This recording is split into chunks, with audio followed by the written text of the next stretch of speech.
NASA just shocked everyone with a stunning new decision, declaring Blue Origin's New Glenn as a better lunar lander option than SpaceX's Starship, even after the rocket was visibly damaged during transport.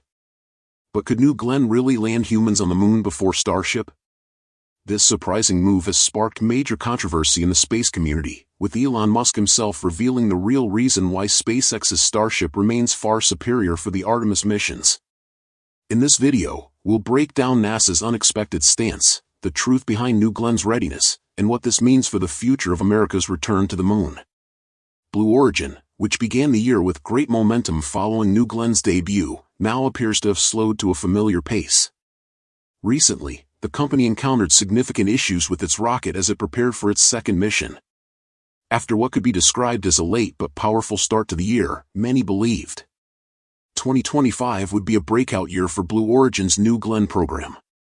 Its debut flight earlier in the year was a long-awaited milestone that seemed to mark the beginning of a new chapter for the company. Enthusiasts and industry experts alike expected that Blue Origin would soon follow up with a second flight, proving its reliability and positioning New Glenn as a serious competitor to SpaceX's Falcon Heavy and the upcoming Starship program. However, more than 9 months have now passed since that historic first launch, and the next flight has yet to take place. Originally, Blue Origin planned for New Glenn's second mission to occur around mid-year, but the schedule has been delayed repeatedly. According to the most recent updates, the flight is now targeted for a window between now and the 11th of November. Preparing for such a complex mission involves a long list of critical steps, from assembling and testing the vehicle to conducting final integration and fueling rehearsals. Blue Origin had reportedly completed several key milestones earlier this year. The upper stage underwent testing in April.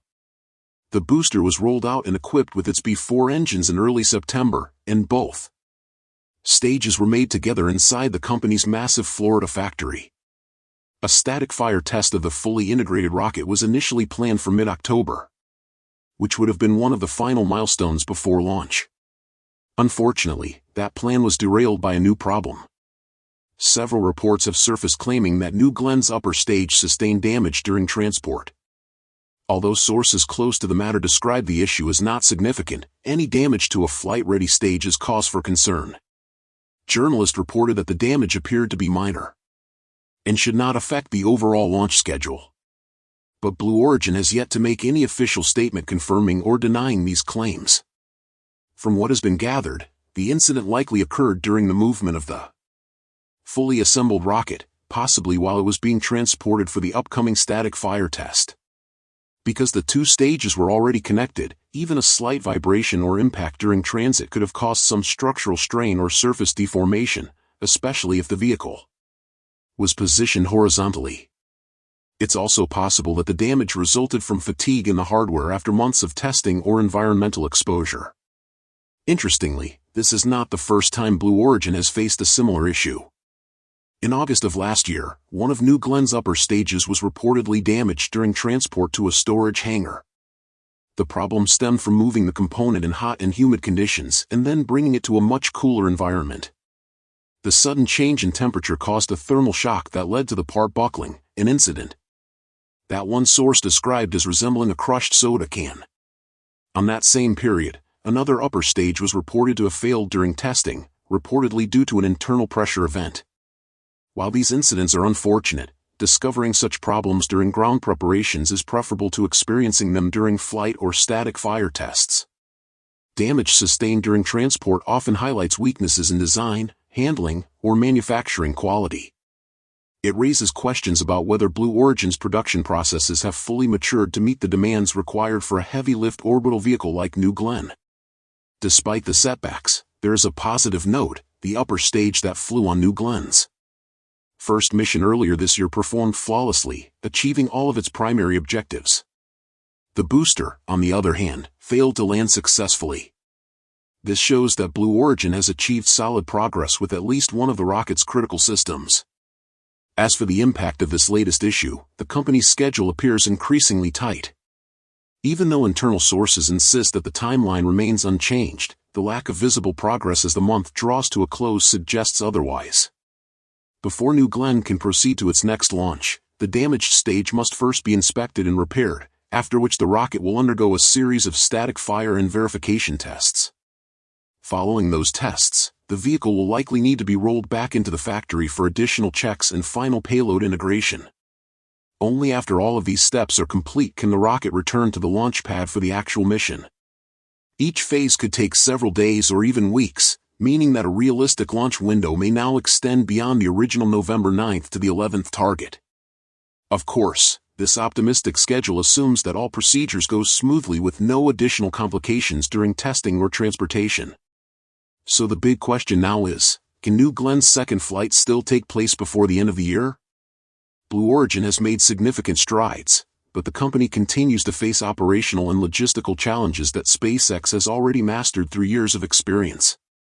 If Blue Origin can successfully complete its second mission soon, it would mark a major step forward in proving the reliability of New Glenn and its B4 engines. However, another delay could risk dampening the momentum the company built earlier in the year, especially as competitors like SpaceX. For now, all eyes remain on Blue Origin's Florida facilities, where engineers continue to prepare the next New Glenn for flight. Whether it launches in November, December, or sometime next year, one thing is clear. This next mission will be a crucial test of Blue Origin's ability to maintain pace in the rapidly evolving space race. And now, I ask you, can New Glenn 2 lift off before the year ends?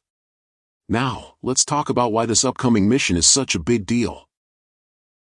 Meanwhile, SpaceX has already flown 11 Starship test missions and successfully delivered 16 dummy satellites on both of its earlier launches. And that's just Starship, a vehicle still in development. On top of that, SpaceX continues to dominate with its proven Falcon 9 and Falcon Heavy rockets, launching payloads almost weekly for NASA, the U.S. military, and commercial customers around the world. What does Blue Origin have besides New Glenn, a rocket that's been delayed again and again? Not much. So when you look at the facts, Musk's comment hits hard, because it raises the real question. If Blue Origin hasn't even proven they can reach orbit with a real payload, how are they supposed to handle something as complex as landing on the moon? Yes, Musk reacted strongly and for good reason. His comment wasn't just aimed at Duffy, it was a wake-up call. He wanted to expose the truth about Blue Origin while defending SpaceX's $4.4 billion Artemis III contract. Think about it, NASA still hasn't even paid SpaceX in full, yet they keep calling the company slow on HLS, while putting their trust in a competitor that hasn't completed a single mission. To Musk, that's not just unfair, it's ridiculous. Meanwhile, Blue Origin's New Glenn is still preparing for its second flight, the Escapade mission for NASA. But that mission has already faced multiple delays, first from mid-October to late October. And now, as we approach the final week of the month, there's still no clear new date. Could it slip into next year? It's starting to look that way.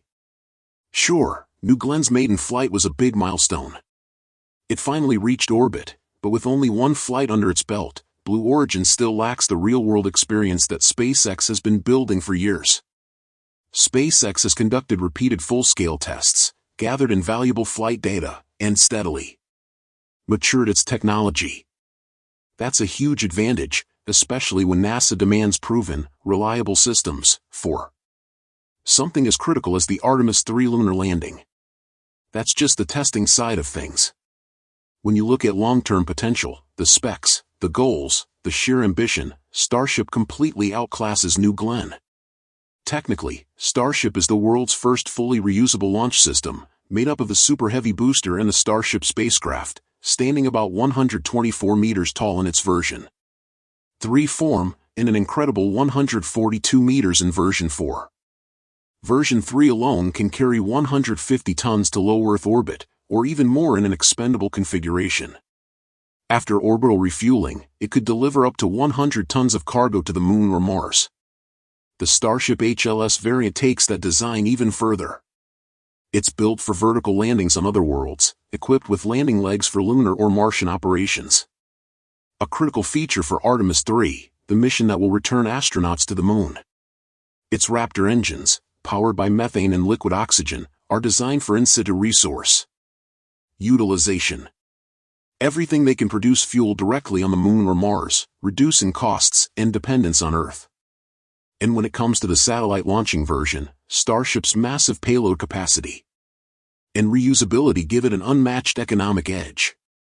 We're talking launch costs dropping to as low as $10 million, a price that could completely rewrite the economics of space access. In contrast, New Glenn stands 98 meters tall and is only partially reusable. Its first stage, powered by 7 B4 engines, can be recovered and reused, but the upper stage using a B3U engine is expendable.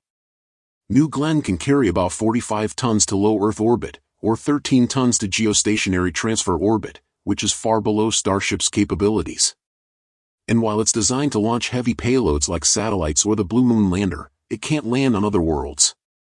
Its role is limited to orbital launches and supporting missions like Artemis 5 in 2030, much like the old Saturn IV, powerful but not revolutionary. When it comes to flexibility, Starship is in a league of its own. It can carry crews, cargo, and even refuel in orbit, depending on the variant. New Glenn, meanwhile, remains focused on traditional orbital missions. Because it's not fully reusable, New Glenn's launch costs are extremely high, estimated between $68 and $110 million per flight. Compare that to Starship, which aims to bring the cost down to just $10 million, nearly 10 times cheaper. And perhaps most importantly, Starship's ultimate goal is to make life multiplanetary to build a human presence on Mars. New Glenn, it's still orbiting around Earth and the Moon. Beyond raw specs, we also have to look at infrastructure and production power. And here too, SpaceX is miles ahead. At Starbase, Texas, SpaceX has built a massive ecosystem dedicated to Starship production and testing. The Star Factory handles parts and sub-assemblies, while the giant megabays are where full vehicles come together. Right now, SpaceX can produce 1 Starship per month, but once the new Gigabay, a much larger integration facility, is complete, that number could jump to 3 to 5 Starships a month. They're also expanding in Florida, with operations at Launch Complex 39A inside Kennedy Space Center, and a new factory at Cape Canaveral, giving SpaceX a strong presence on both coasts. This not only eases the load on Starbase, but also supports NASA missions directly from the East Coast. Over the years, SpaceX has invested billions of dollars into infrastructure, from orbital launch towers to the incredible Mechazilla arms that can catch the Super Heavy booster, driving down the cost of reusability even further. By contrast, Blue Origin's facilities are far smaller. They have 2 production sites near Kennedy Space Center for New Glenn and Blue Moon, and a main engine factory in Huntsville, Alabama, but none have the mass production capability of SpaceX. And when it comes to launch sites, Blue Origin has just 1 pad at Cape Canaveral's SLC-36, with no major expansions announced. SpaceX? They're building at least 4 integrated launch and catch towers in both Texas and Florida. These aren't ideas on paper, they're already happening right now, which means the future at Starbase is only going to get busier, louder, and a whole lot more exciting.